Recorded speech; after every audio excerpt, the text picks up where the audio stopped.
On Thanksgiving Day, my brother-in-law coldly said, "We're celebrating at my parents' house.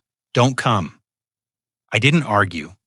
I just went to an old friend's house where I was greeted with warmth, laughter, and luxury they couldn't even imagine. When I posted the photo, my phone exploded with calls. Because my friend is not just a friend, but someone who will expose their greed forever.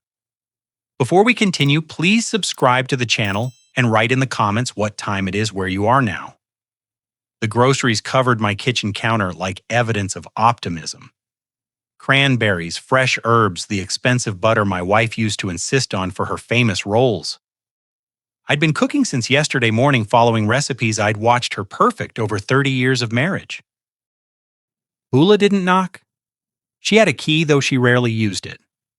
The lock clicked, the door swung open, and there she stood in her designer coat, the one I'd helped pay for last spring when she mentioned needing professional attire for her manager position. "Dad, you're here." "Good." I wiped my hands on a towel, moving toward her for a hug. She sidestepped it, walking straight to the kitchen. Her eyes swept across the preparation without comment. "Of course I'm here. I've been cooking since yesterday." "You're coming Thursday, right, with Leroy and the kids?"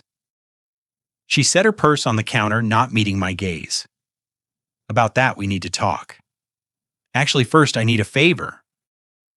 The familiar tightness started in my chest. I recognized this tone, this posture. The car broke down. The mechanic says it's $800 for the repair. We don't have it right now, and Leroy's commission check doesn't come until next week. $800.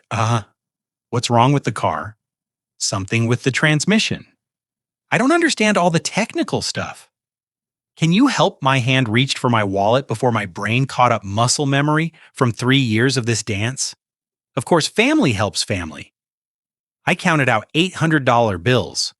Her shoulders relaxed as I pressed them into her palm.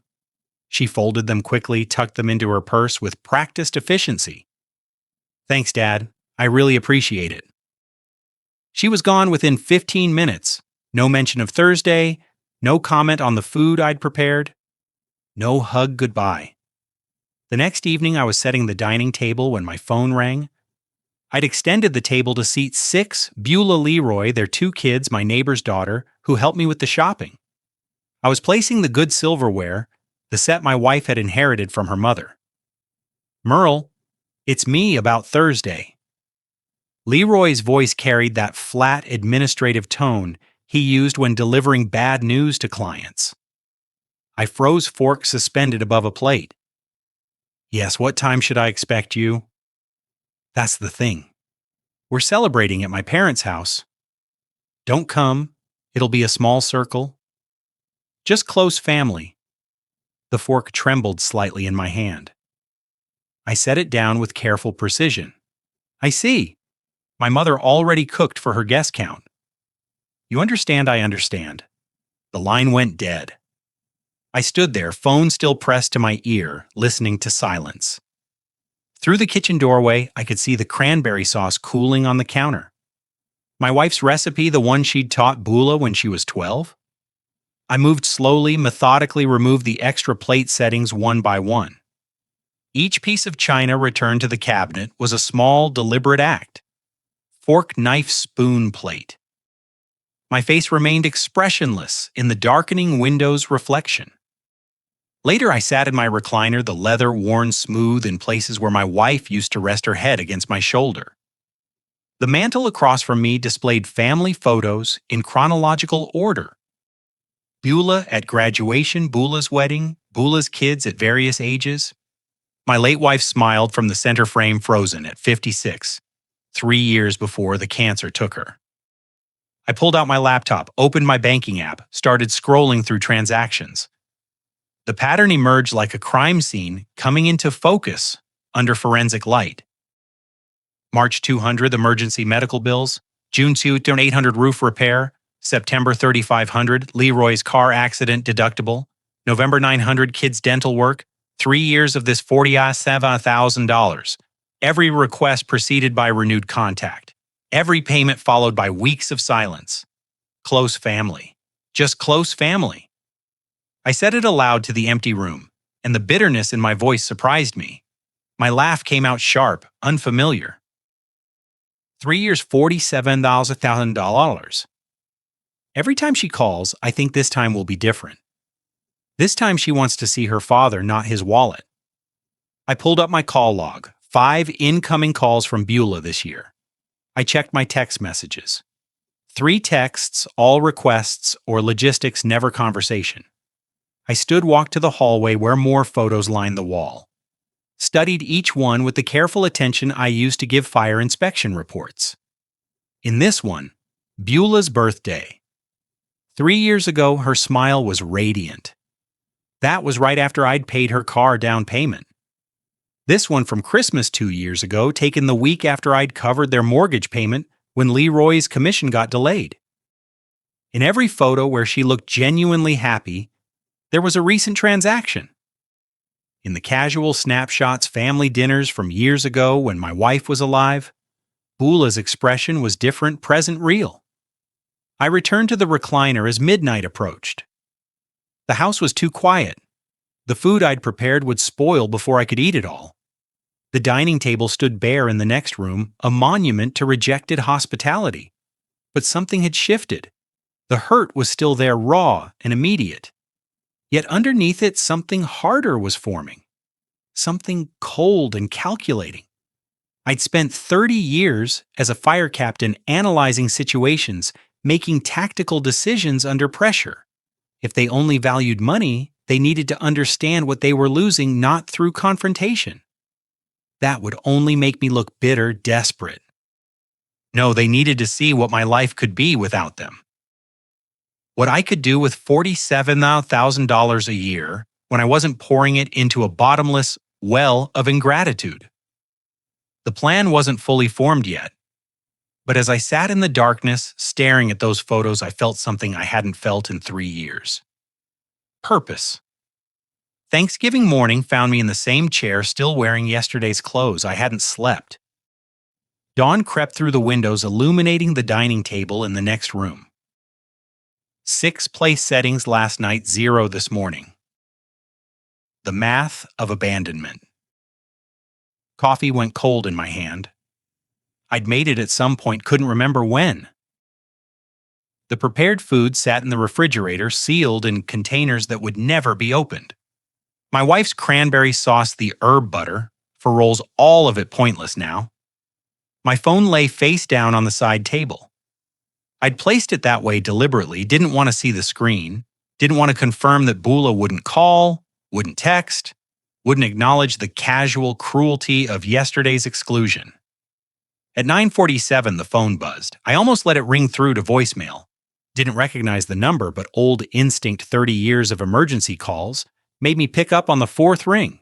Hello? My voice came out rough, unused. Merle Flores. This is Bob Winston, Fire Academy class of '85. Tell me you remember your old study partner. I sat forward, brain struggling to shift gears. Bob Winston. Ladder drills and midnight study sessions, and the practical exam he'd failed twice before I showed him the weight distribution trick. Bob Winston, the guy who couldn't pass the ladder drill to save his life. His laugh boomed through the speaker, genuine and warm. The same until you taught me the trick. I owe you a few meals for that. That was 40 years ago. Some debts don't expire. Listen, I heard through Mike Thompson you might be on your own today. That true? I hesitated. Mike Thompson had retired the same year I did, moved to Beaverton. We'd grabbed coffee twice in 3 years. Not close, but the firefighter network stayed connected in quiet ways. Plans changed, then changed them again. I'm hosting at my place in Lake Oswego. 15 people, too much food, and I could use another voice from the old days. My wife's family stories are killing me. Come keep me sane. Lake Oswego, the wealthy suburb 20 minutes west, where tech executives and old money built estates overlooking the water. I'd driven through it exactly twice in my life. I wouldn't want to impose. Merle, you saved my career. You can impose anytime. Come, please. Something in his voice, not pity, not obligation, genuine desire for company. The contrast with yesterday's phone call was so sharp it nearly hurt. What time 2 Versur? I'll text you the address. And Merle, it's good to hear your voice. After he hung up, I sat motionless for another minute. Then I stood. The act of rising from that chair felt significant, like choosing action over paralysis. The shower water ran hot against my shoulders. I stood straighter under the spray, felt muscles respond, shaved, carefully trimmed my beard, with the precision I used to apply to inspection reports. In the mirror, I looked like myself again, not the hollowed-out version who'd spent the night in that chair. I chose a good shirt, dark blue, still crisp. Bula had given it to me 2 Christmases ago, I realized as I buttoned it. The irony almost made me change. But no, I'd keep it on. Let it remind me of the pattern. Walking toward the door, I paused at the hallway photo wall. 23 pictures arranged chronologically. I examined each one systematically the way I used to review incident reports for patterns. This one? Bula's 33rd birthday, her smile, bright arms around me. That was the weekend after I'd covered her car down payment $3,000. This one Christmas 2 years ago. She's laughing, holding up a present. That was the week I'd paid their delayed mortgage. $800. This one last summer's barbecue, one of the rare times they'd visited. Beulah looks happy. I checked my banking app. Yes, June 20th, right after, I'd transferred $1,900 for emergency dental work for the kids. My finger traced the timeline. Every genuine smile coincided with recent money. In the older photos from when my wife was alive, Beulah's expressions were different, present, engaged. Those were taken before she learned to see me as an ATM. I grabbed my keys, walked to my car, backed out of the driveway, without looking toward the kitchen, toward all that wasted preparation. The drive to Lake Owego took 30 minutes. I headed west on Highway 26, past the Sylvan exit, where Beulah's neighborhood sprawled in cookie-cutter rows. Didn't even glance that direction. My hands gripped the steering wheel firmly, eyes forward. Traffic was light, most people already at their destinations gathered around tables with family who actually wanted them there. Bob built 12 restaurants, I said aloud to the empty car. Mike Thompson had mentioned it in passing last year, talking about academy classmates who'd done well. Worth millions, Mike said. And he wants my company, not my cash. Wants stories, not bank transfers. The landscape changed as I drove. Portland's middle-class neighborhoods gave way to Lake Owego's manicured estates. Houses set back from the road behind gates and landscaped grounds. Old growth trees and water views. The kind of wealth that didn't announce itself, just existed. She's going to see these photos. I continued talking through the forming plan. She's going to ask questions. Where was I? Who was I with? Why didn't I invite her? My jaw tightened as the strategy crystallized. Not revenge through confrontation. Not cutting her off completely. That would make me look bitter, wounded. Know something subtler.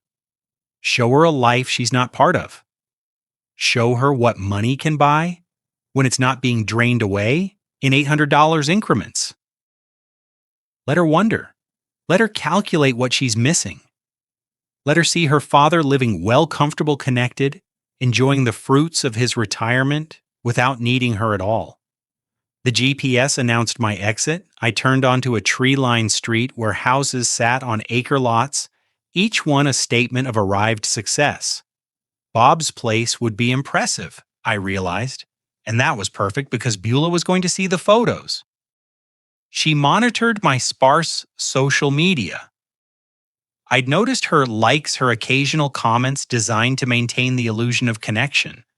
She was going to see me at this dinner, and she was going to realize exactly what she'd traded away. The GPS guided me through streets where homes sat behind gates and landscaped walls. Each turn revealed another statement of wealth. Modern glass structures, renovated craftsman estates properties that commanded views of the Willamette River Valley, This wasn't firefighter retirement money. This was success.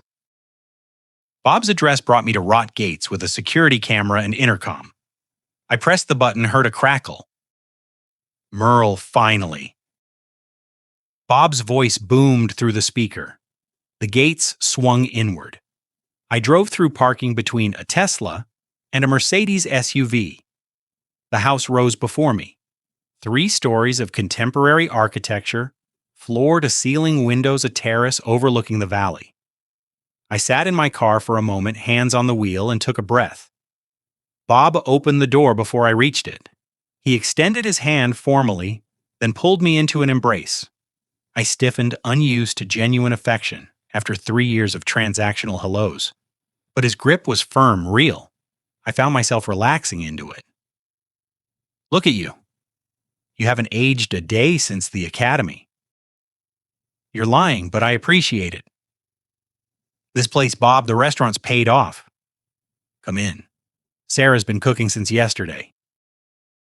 She's excited to meet the man who saved my career. I just taught you the ladder drill. You taught me not to quit. That's worth more than any drill. Sarah Winston appeared in the foyer, elegant, in a simple dress, her smile warm without calculation. She took my hand in both of hers. Bob talks about you constantly. The friend who wouldn't let him fail. Welcome. The house opened around us. Hardwood floors, exposed beams, that massive window wall framing the valley view. 15 people moved through the space. Conversations flowing, wine glasses catching light, children's laughter from somewhere upstairs. This was what Thanksgiving was supposed to feel like. Dinner happened around a long table set with crystal and china. I found myself seated between a woman who ran a tech startup and a man who owned commercial properties. Real conversations emerged. Not small talk, not polite noise. 30 years as a fire captain, the businessman said. What was the worst call you ever took? I paused, felt the old weight settle. The ones where we arrived too late. Those stay with you. His wife leaned forward. I can't imagine carrying that. How do you process it? You remember why you did it? The saves matter more than the losses. Eventually, Bob's voice carried down the table. Merle saved more than anyone in our district. 3 commendations. Tell them about the apartment complex fire in '98. I told the story. Bob interjected with details, laughing about how I'd taught him everything. The table listened, actually listened, engaged with the narrative, asked follow-up questions. Nobody checked their phones, nobody glanced at watches. After the meal, Bob led me to the terrace. The Portland skyline glittered miles away, lights spreading across the valley like scattered stars. The November air bit cold, but clear. You need a picture. Sarah appeared with her phone. Get together. The city lights are perfect tonight. Merle, humor her. She documents everything. I'm not exactly photogenic these days. Nonsense. You look like a fire captain should. Tough and reliable. Get over here. Bob's arm settled around my shoulders. I stood straight, chin up. Sarah moved around us, finding angles. Perfect, she called. Bob spoke quietly, his voice meant only for me. Thank you for coming today. I meant it when I said I owe you. You don't owe me anything. I owe you everything. That ladder drill day, I was ready to quit. You saw something in me I didn't see in myself. Now look, he gestured at the house, the view, the life he'd built. This exists because you wouldn't let me fail. Home by 9. The quiet wrapped around me differently than it had that morning. I sat in my recliner, pulled out my phone, found the best photo Sarah had taken. Bob and me grinning like academy recruits, the city lights blazing behind us. I opened Facebook, uploaded the image typed carefully. Thanksgiving with old friends. Thanks, Bob, for reminding me what real family looks like. My finger hovered over post. I read the caption again, thought about Beulah seeing it, about the calculations that would follow. Then I pressed the button. I set the phone face down on the side table, made tea, let it steep, while I stared at the dark window, seeing my reflection instead of the street beyond. 20 minutes passed before I picked up the phone again. The screen exploded with notifications. 17 text messages, 3 missed calls, all from Beulah. I scrolled through the messages, slowly watching the progression. Dad, you at someone's house? That place looks expensive. Where is that dad who is Bob Winston? I looked him up. He owns restaurants. Why didn't you tell me you had wealthy friends? This is important. Call me. We need to talk about this. This changes things. I set the phone down, picked up my tea, took a sip. The liquid had gone cold, but I drank it anyway. The phone rang. Beulah. I let it ring 4 times before answering. Finally. Where were you today? I've been trying to reach you. I can see that. 17 messages. That house. Whose house is that? It looks like a mansion. Bob Winston's an old friend from the fire academy. I looked him up online. He owns 12 restaurants, Dad. Why didn't you tell me you knew people like this? You never asked about my friends. You asked about money. Silence stretched between us. I heard Leroy's voice in the background. Let me talk to him. This is important, Dad. These are connections. I'm going to bed, Beulah. It's been a long day. I hung up, turned off the phone completely. In the darkness, I smiled. I turned the phone back on the next morning. It took 3 minutes for the notifications to load. 23 new messages, 7 missed calls, 4 voicemails, all from Beulah and Leroy. I made coffee. First took my time with breakfast, then scrolled through the accumulation. Beulah's texts had evolved overnight. The early ones maintained a veneer of concern. Dad, are you okay? Just want to make sure you're safe. By 2:00 a.m., the mask had slipped. We should discuss your social circle. These connections could benefit the whole family. At 10:15, my phone rang. Leroy I answered on the 4th ring. Merle. Hey, it's me. Saw your post. Interesting place your friend has. Yes. So Bob Winston. Beulah says he's in the restaurant business. Pretty successful. Looks like he works hard. Built everything himself. That's impressive. You too close. Like, do you see him often? Or why does that matter? Leroy paused. I could hear him recalculating. Just wondering, family should know about your social circle, especially when it includes people of significance. Significance? Financial significance. I mean 12 restaurants. That's serious wealth. Estate planning territory. There it was. Not even subtle. I walked to my window, looked out at my modest street, while Leroy continued talking about family interests and keeping everyone in the loop. I need to go, Leroy. Wait, just when can we get together? Coffee, lunch. We should catch up properly. I'll let you know. I hung up before he could respond. The pattern continued. Friday, 4 calls, 11 texts. Saturday, 6 calls, 15 texts. Beulah's car in my driveway twice when I returned from errands. I didn't answer the door. Sunday morning brought a new approach. Beulah called at 9:00 a.m.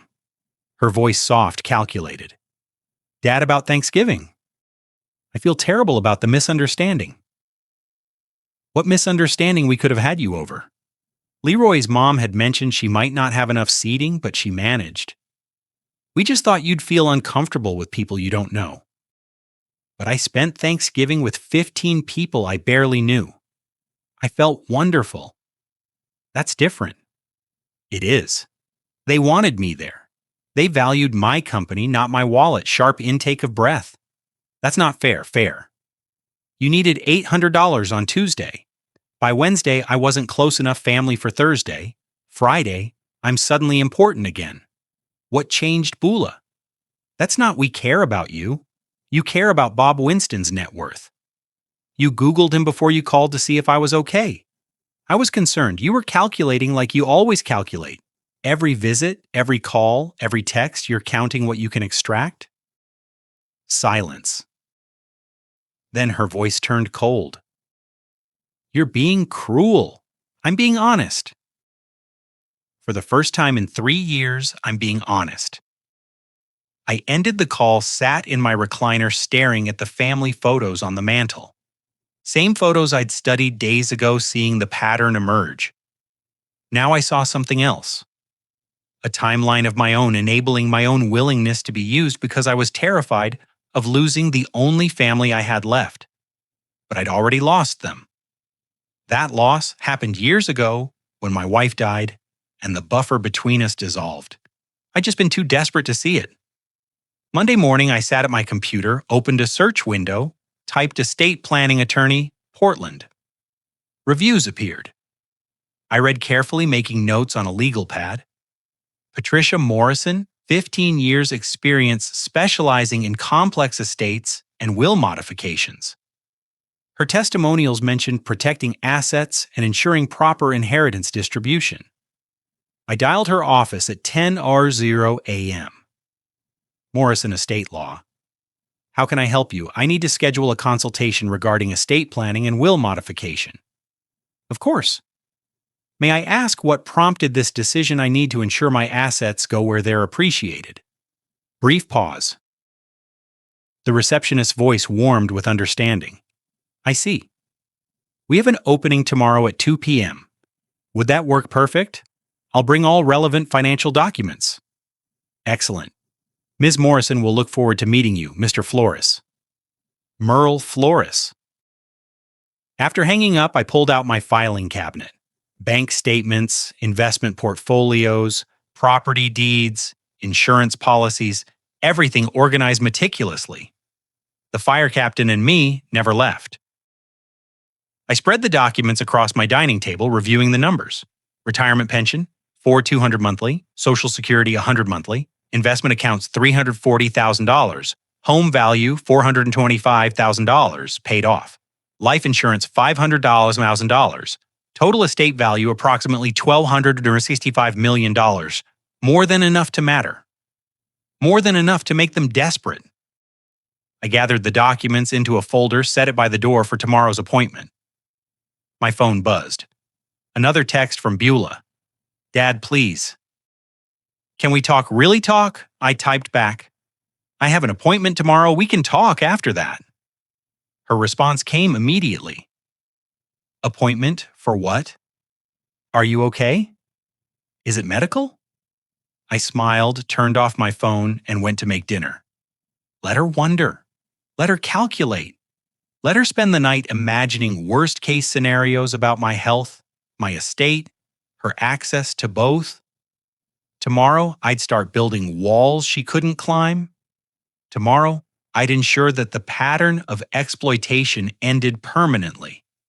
Tomorrow, Patricia Morrison would help me guarantee that my assets went somewhere they'd create value, not feed vampires.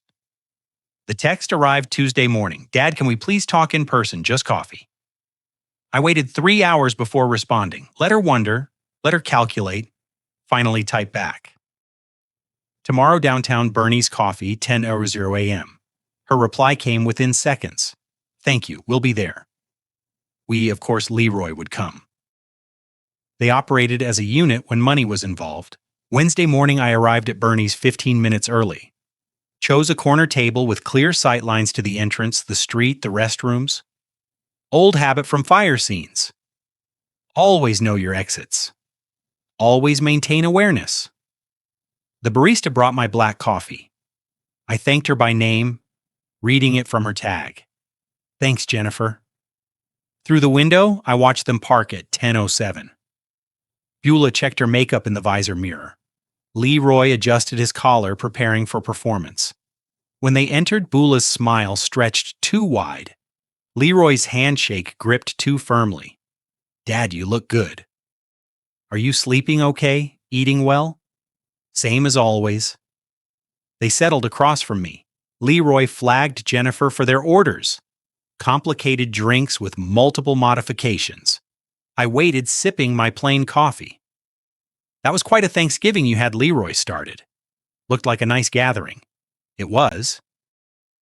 We felt awful about the confusion with our plans. Beulah leaned forward, voice dripping manufactured concern. If we'd known you had alternatives. You didn't ask if I had alternatives. She blinked. Reset.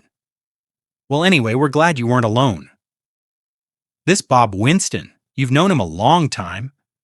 There it was, 5 minutes from sitting down to the real agenda since 1985. Fire Academy. We were study partners, then worked in adjacent districts for years. And he went into restaurants. Leroy's tone suggested this was fascinating, not transparent fishing. That's an interesting pivot from firefighting. He always wanted to build something of his own. After retirement, he took the risk.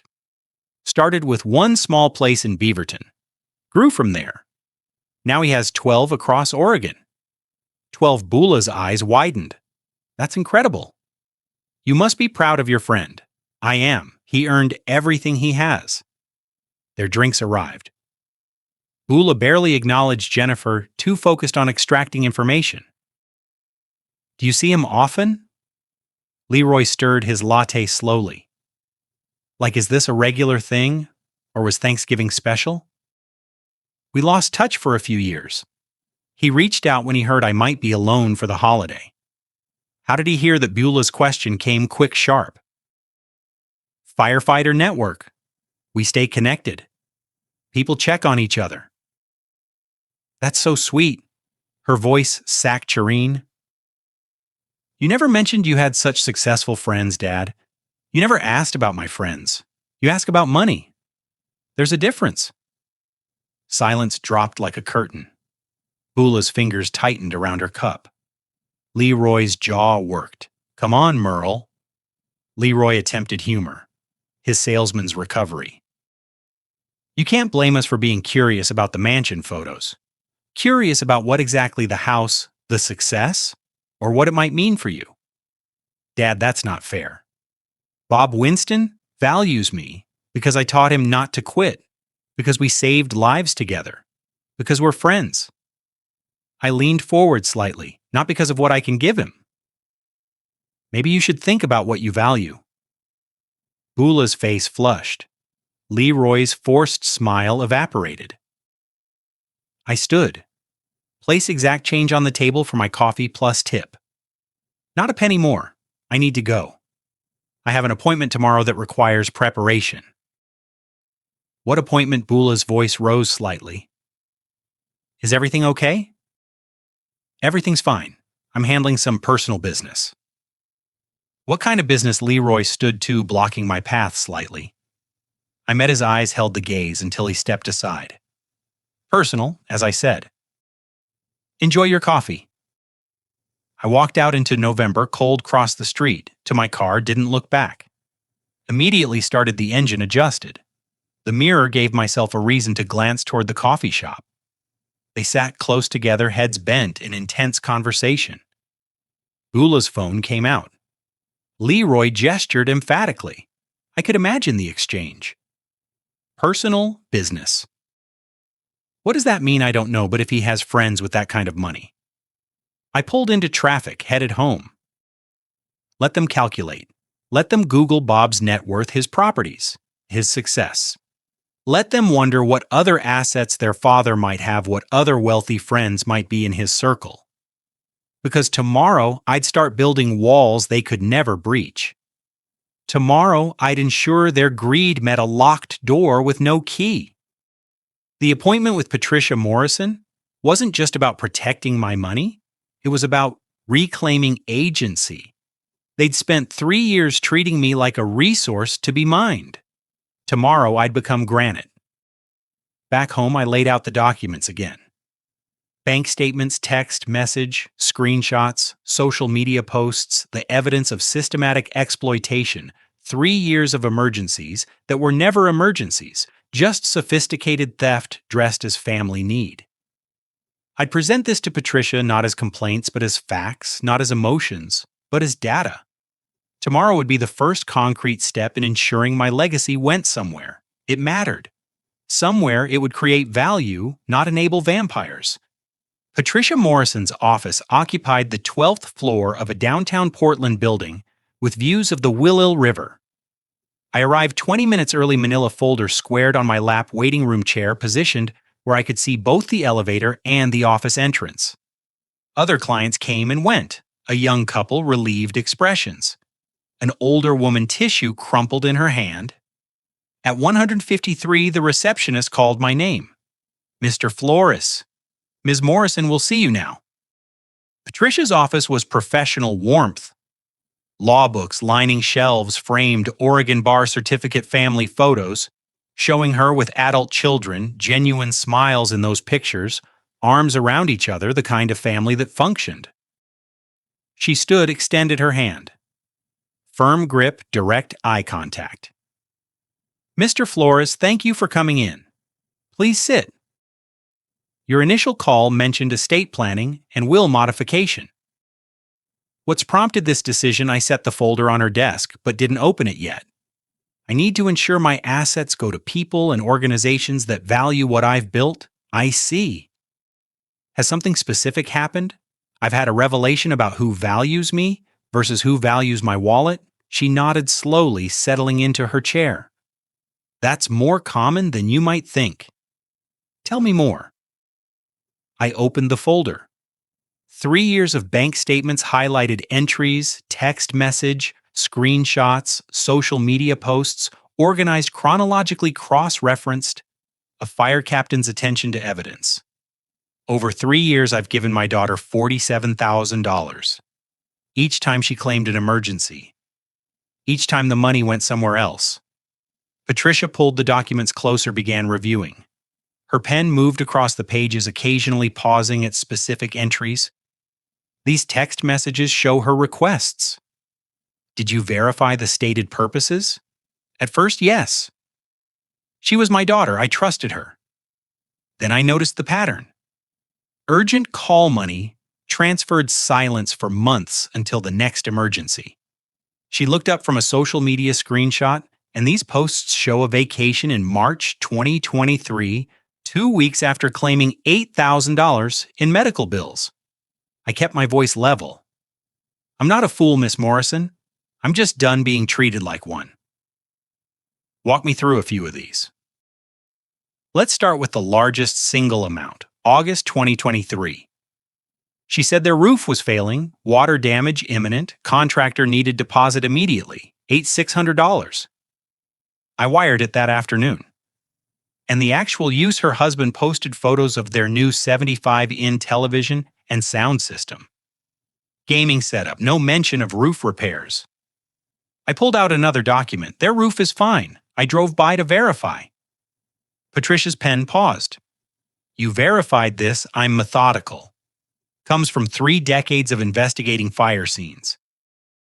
You learned to check evidence, not accept stories. She continued reading, occasionally asking questions. When did contact typically occur? Did she ever repay amounts? What was our relationship like before these requests began? I answered each question directly. The pattern was clear. Contact correlated 100% with financial requests, never with relationship maintenance. Finally, Patricia set down her pen. Oregon law gives you full discretion over your estate. You can structure this several ways. You could disinherit her completely. No, the word came firm. She's still my daughter. I won't cut her off entirely. Then we limit her access, a testamentary trust. She receives benefits only after your death. Control distribution. No lump sum. Prevent spending it all immediately. And the majority of the estate. You mentioned charities, animal shelter, firefighter foundation. These are deductible and meaningful. We can structure 70%, charitable 30% to her. I considered this 70% to organizations that saved lives, helped communities, made actual differences. 30% to Beulah, enough to show I didn't hate her, not enough to reward her behavior. Can she contest this? She can try. But with your mental competency, clear and documented rationale, It's unlikely to succeed, especially with this pattern of financial exploitation you've documented.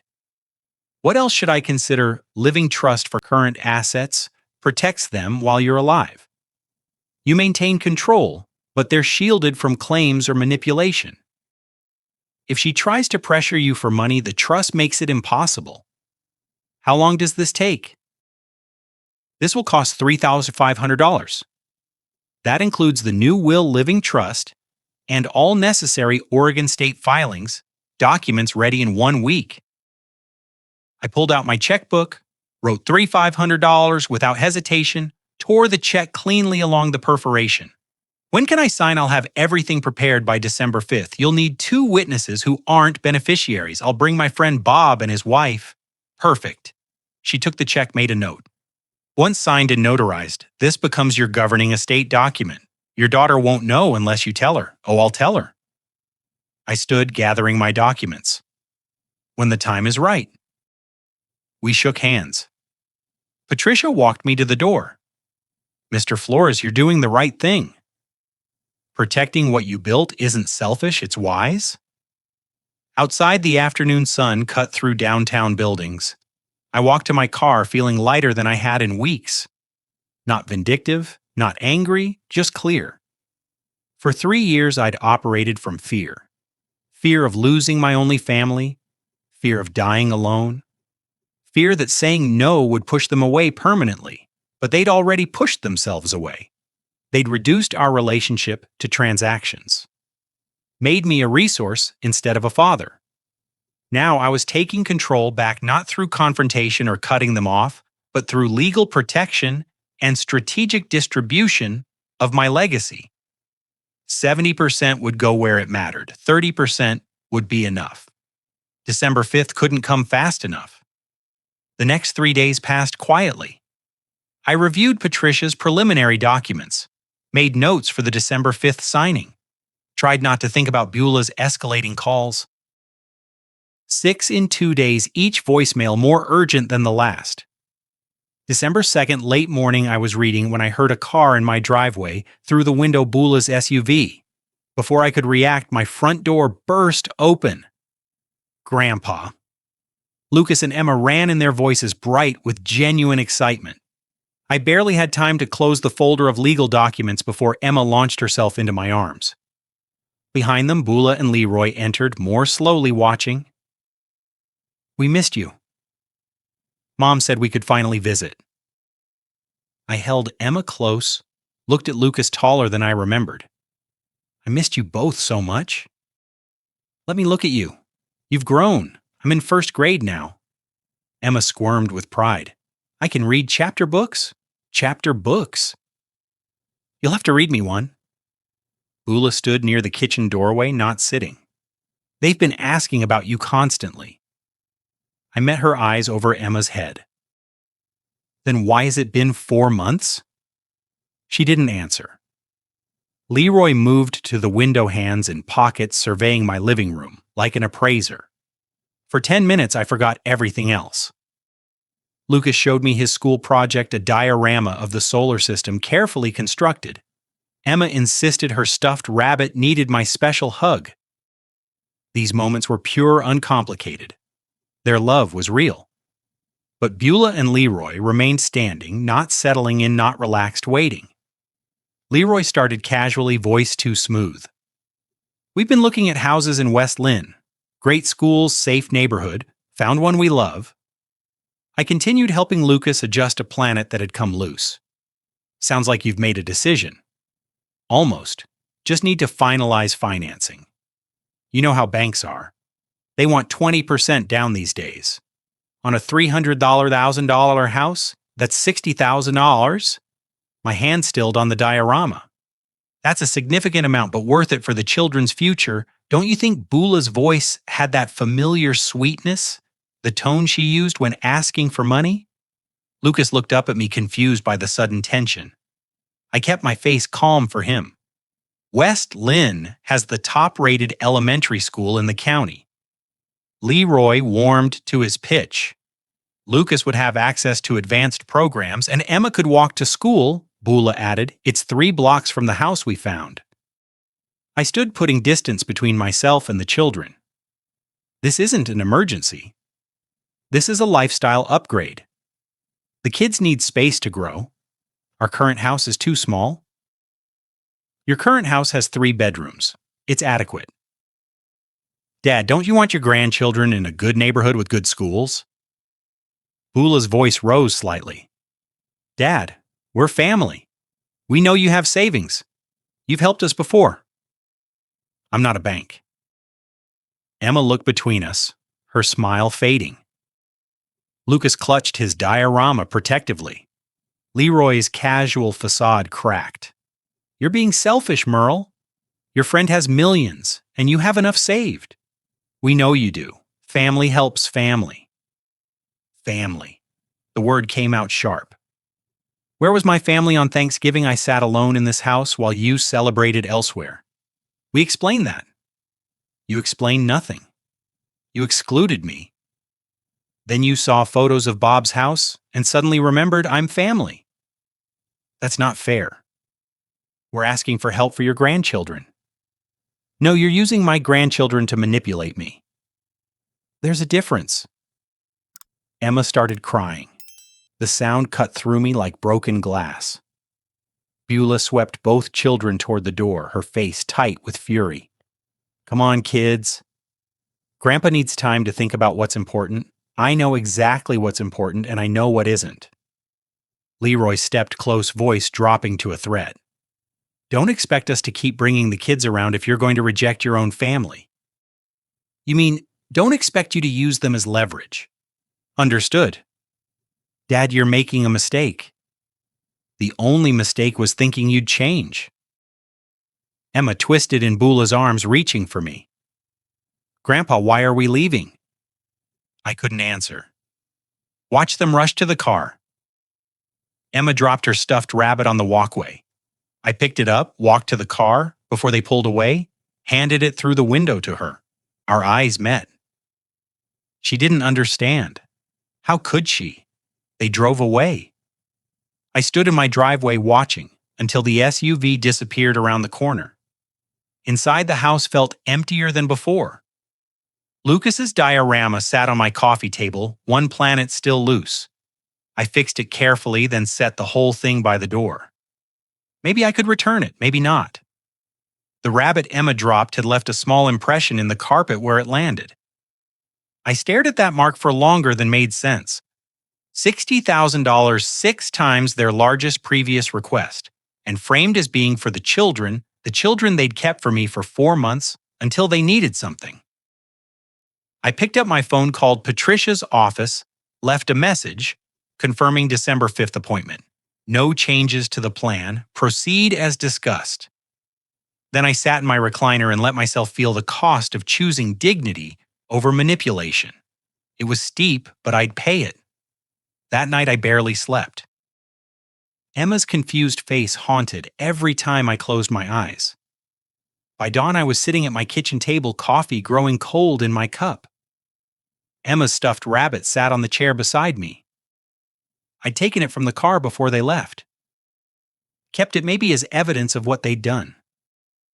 Maybe just because it felt like holding on to something. At 9 I called Bob. Didn't plan what to say, just needed to talk. Merle, everything all right? You sound rough. Had a situation yesterday? Need to get out of my head? Want to talk about it? Not yet? Need to do something useful first. Pause. Then Portland Animal Haven. I volunteer there sometimes. Physical work, good people. Animals don't care about your problems. His voice warmed. I'll call ahead. Ask for Vivian Clark. Best person there. By 10:30 I was parking at Portland Animal Haven on SE Division Street. The building was modest, worn but clean. Dogs barked from somewhere inside. The smell hit as I entered. Animals, cleaning products, kibble. Reminded me of the firehouse somehow. Organized chaos with purpose. The coordinator greeted me warmly. Bob called. Welcome. Let me find Vivian. She led me through kennels to a quiet corner where a woman sat on the floor with an elderly Labrador silver hair pulled back practical clothes, hands gentle on the dog's grain muzzle. "Vivian, this is Merle Bob's friend." The woman looked up, warm eyes laugh lines. "Your Merle Bob called about you. Welcome." She stood smoothly. "Ever worked with dogs before? Not formally. Always wanted one, but fire department schedule made it difficult. You were a firefighter." She studied me with open interest, not calculation. "Then you know about staying calm in chaos. Perfect temperament for this work. This is Duke. He's 14 and nervous around men. Let's see if we can change his mind." I crouched slowly. Duke watched me uncertain. "Hey there, old man. I know how it feels when people give up on you." Vivian's glance sharpened. "Yes, I imagine you do. We worked for 3 hours. The tasks were simple: feeding, cleaning, walking dogs who pulled too hard or hardly pulled at all." Vivian moved with practiced efficiency, explaining each animal story without sentiment. "Duke's been here 3 months. Owner went into assisted living. Family didn't want an old dog. People treat them like they're disposable once they're no longer convenient. Not just dogs, unfortunately." She looked at me sideways. "I've learned that older beings, people, or animals get discarded when they're seen as burdens instead of beings with value." Sounds like you've had some experience with that, enough to recognize it in others. We developed an easy rhythm. She demonstrated proper leash handling for an anxious terrier. I followed her lead movements, careful. When the dog relaxed, she smiled. Approval without words. During a break, we sat on a bench outside. She offered me half her sandwich. I accepted. We ate in companionable silence, watching a volunteer play with puppies in the yard. She didn't fill the quiet with chatter. After 15 minutes, she asked softly, "You okay?" "I don't mean generally, I mean today." The directness caught me off guard. "Family issues." She nodded once. "Coffee after our shift." Sometimes talking helps. The coffee shop was 2 blocks away. Same one where I'd met Beulah. But this felt entirely different. No calculation, no performance. So Vivian stirred her coffee. Family issues. Want to be more specific? Or should we talk about the weather? I laughed, despite myself. Direct. I appreciate that. Life's short, particularly at our age. My hands wrapped around the mug. Easier to look at coffee than her face. My daughter and son-in-law see me as a funding source. Yesterday, they brought my grandchildren, first time in months, to leverage me into giving them $60,000. Ouch. Did you give it to them? No, I refused, and they left angry, taking the kids. Good. I looked up. Good. You're not wrong to want respect. Money doesn't make you valuable.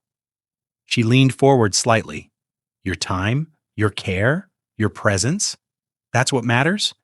If they can't see that the problem isn't you? Something loosened in my chest. You're easy to talk to. Thanks for listening. I lost my husband 5 years ago. Spent 2 years after that being carefully managed by my kids, always checking if I was okay. Really checking if I needed help managing money? She smiled without bitterness. Eventually told them to back off. It's lonely but honest. So you understand I do. Here's what I learned. The right people don't need leverage to stay in your life. They just stay. Are you staying? Her smile widened. Same time next week. We'll see how Duke responds to you. We talked another hour about nothing heavy. Books, Portland neighborhoods, the best coffee shops. Easy conversation between 2 people with no agenda beyond connection. When we parted ways, she squeezed my hand briefly. Thanks for today. Duke liked you. Driving home, I realized I was smiling. First genuine smile since Thanksgiving. My phone buzzed at a red light. Beulah, Dad, please call. We need to talk about yesterday. I deleted the message without responding. December 5th was 2 days away. The will signing would happen with or without their approval. Bob and Sarah would witness it. Patricia would notorize it. My legacy would be protected. And maybe, just maybe, there was space in my life for someone who valued me for who I was, not what I could provide. December 5th arrived clear and cold.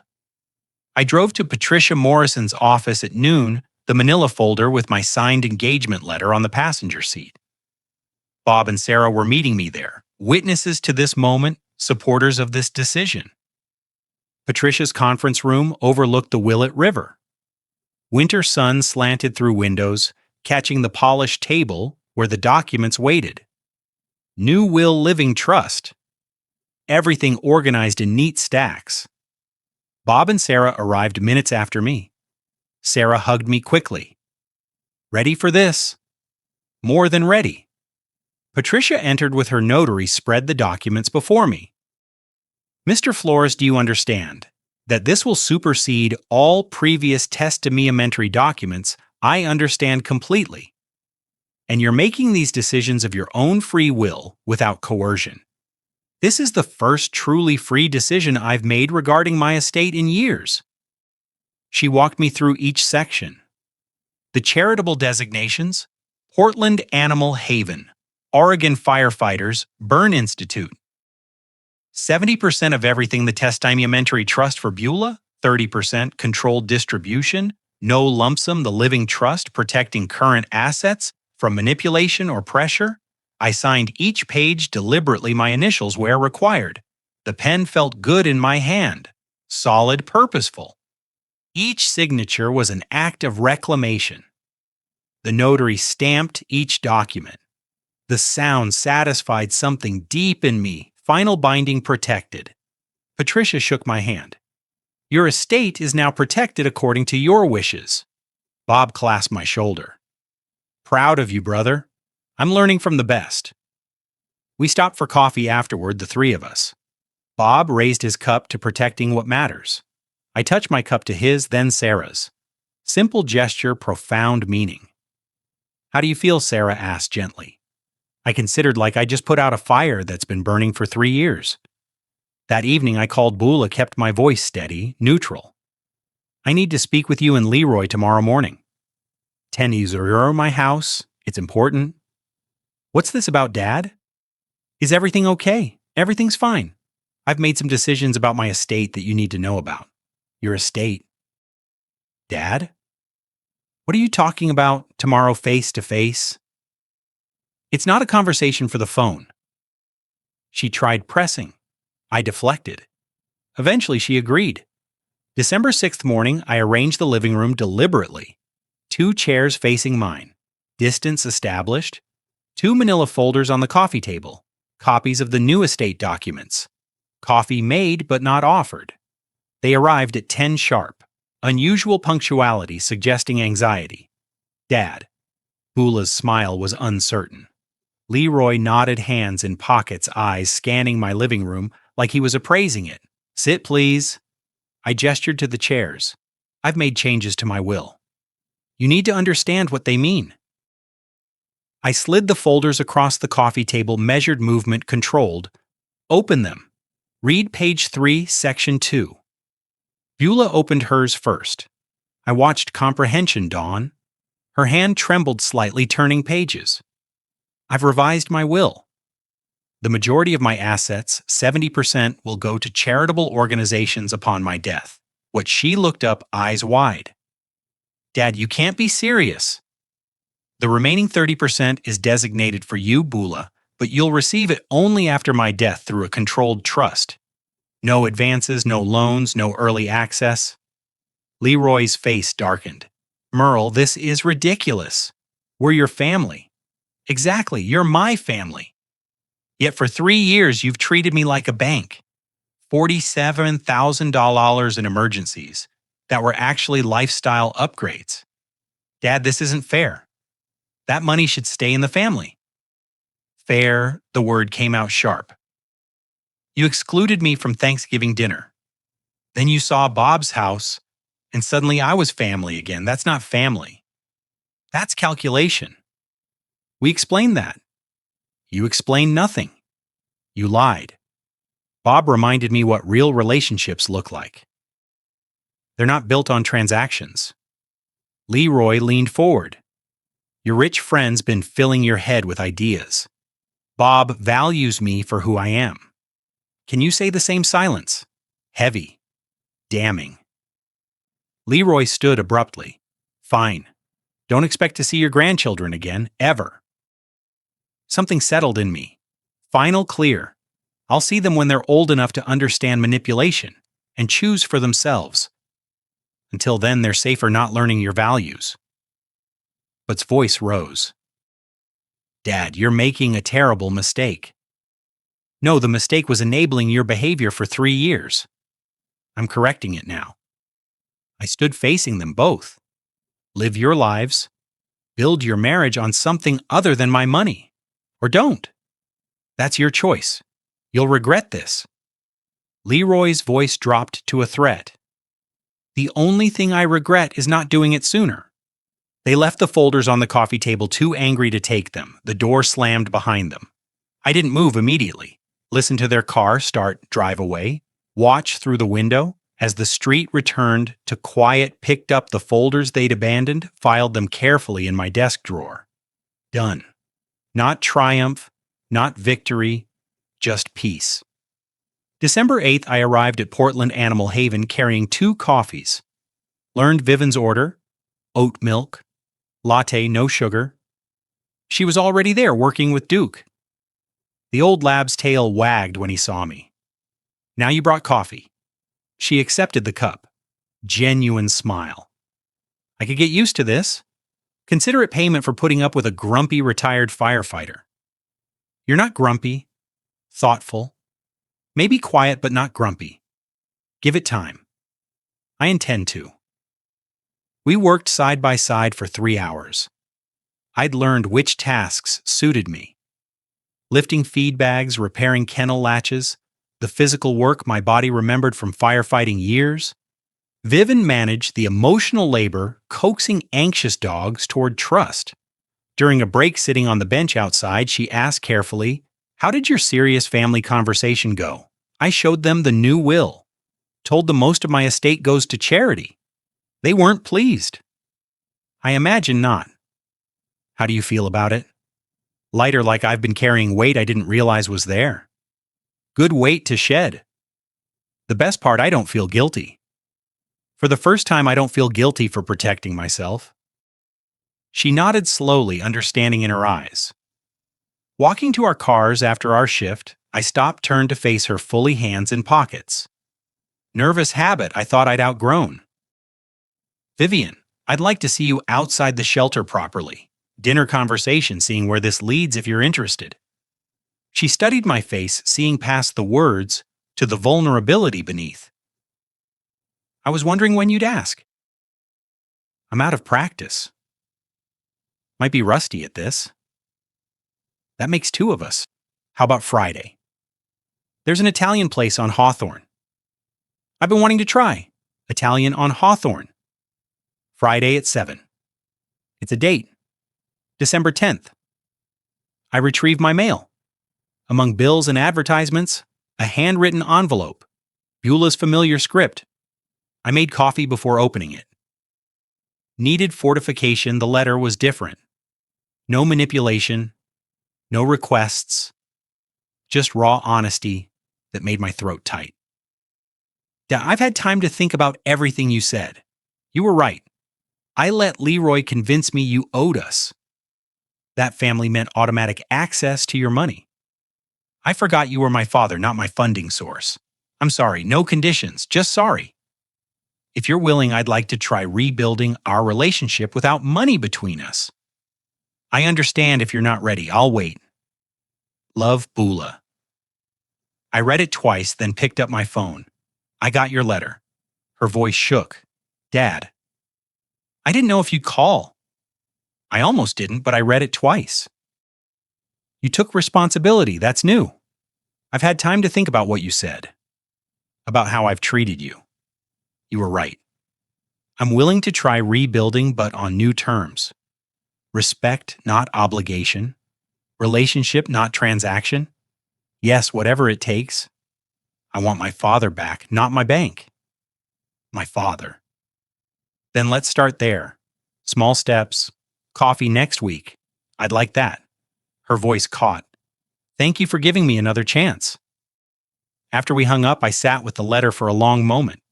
Hope and caution balanced carefully. She'd have to prove the change was real, but I was willing to let her try. That evening, Bob called. Christmas dinner at our place. December 25th. Bring Vivian. Sarah wants to meet her. You sure Merle your family the kind that matters. And if Vivian makes you smile like you did at Thanksgiving, she's family too. Friday came. Dinner with Vivian at the Italian place. Check tablecloths, good wine, easy conversation. We talked about books, Portland neighborhoods, our adult children's complicated lives, laughed at shared observations about aging, about starting over at 60-some. She told me about her late husband. I told her about my wife. We spoke of them with love without dwelling.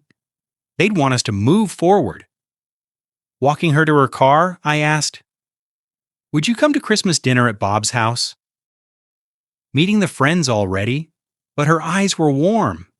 They're good people. I'd like you to know them. Then yes, I'd like that. The shelter approved my application to adopt Duke. December 15th, I brought him home. 13-year-old dog nobody else wanted. He settled into my house like he'd always belonged there. December 8th. Evening that night after asking Vivian to dinner, we'd sat on my back porch. She'd come over after the shelter for coffee. Duke lay between us content. Winter sunset painted the sky orange, then purple over Portland's skyline. City lights began appearing as daylight faded. I spent weeks thinking I was getting revenge, I said quietly. What was it then? Remembering my worth. I thought if I gave enough, did enough, I'd earn their love. But it doesn't work that way. No, it doesn't. Some people will only ever value what you can give them. Money, things, access. But the right people they pay with something better. Attention, presence, time. She squeezed my hand. And which kind am I? I looked at her silver hair, catching the last light, warm eyes meeting mine without calculation or agenda. The right kind. Definitely the right kind. Duke's head rested on my foot. Vivian's shoulder touched mine. The December cold bit gently, but I felt warm. This wasn't the ending I'd imagined when Leroy's call excluded me from Thanksgiving. But it was better than anything I could have planned. Not revenge, not triumph, just peace.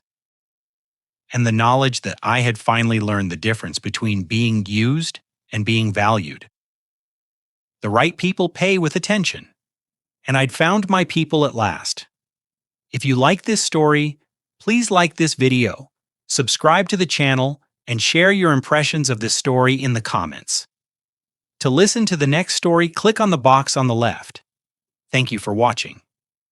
Did you enjoy my story? What a journey it has been. I truly wonder, what would you have done if you were in my shoes? Would you have chosen silence to keep the peace? Or would you have done what I did to reclaim your dignity? Let's meet in the comments below. I'm so curious to hear your thoughts. I'm reading every single one. Which city are you listening from tonight? If my story resonated with you, you can support me and help me bring more stories like this to the world by sending a super thanks. Your sweet support means the world to me and allows me to continue this journey with all of you. On the screen now, you can see 2 new life stories that I highly recommend you watch next. There are so many more on my channel, each with its own lessons and triumphs. Don't forget to subscribe and click the notification bell so you never miss a new chapter. Thank you for being here with me. Until the next story, with love and respect.